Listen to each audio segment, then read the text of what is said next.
Hey, today I want to show you a couple things about how I make pour over coffee. So let's get started.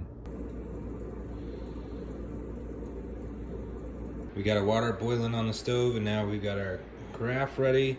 We're putting our filter system on top, and we've pre-wet the filter so that you don't get any of that paper taste when you're filtering the coffee in with the kettle once the water is done. Got our freshly ground coffee beans in there.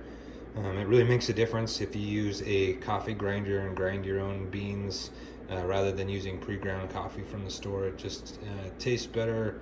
It's going to have a fresher taste to it, and it's just going to be a better experience going through making the coffee in this process. You're really going to notice a difference in the taste.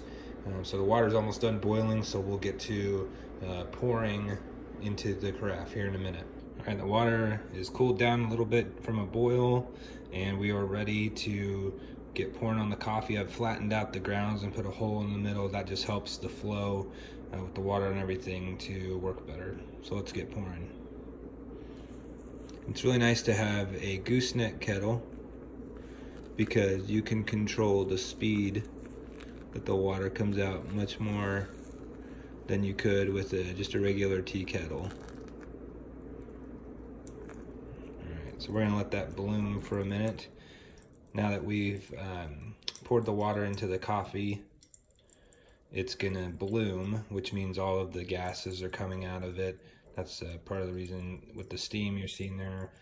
The gases are coming out, and we'll wait in about another 20 to 30 seconds.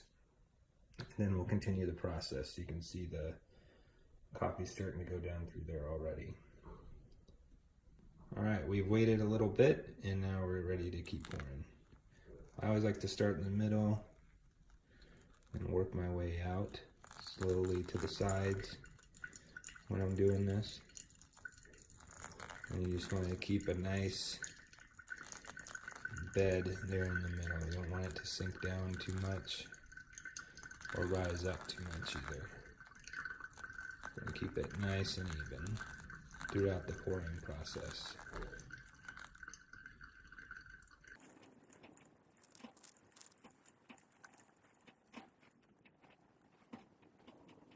See, that coffee is nice and bubbly as it's coming out. That's a good sign. That means our process is doing what we want, and it's going to taste really good when we're done. It's worth the effort to do.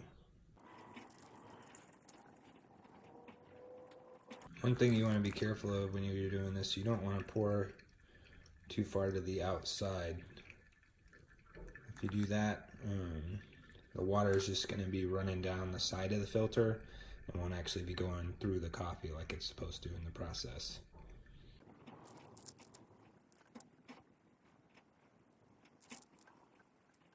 All right, we made it right to that line we were looking for.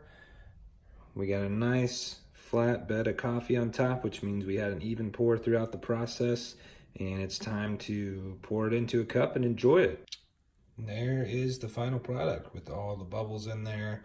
It tastes really good. It just makes a big difference doing the process like this. You're going to notice a lot of flavor that you maybe haven't experienced before in coffee doing it this way, doing a pour over. Hey, thank you so much for watching today's short video about how to do a pour over.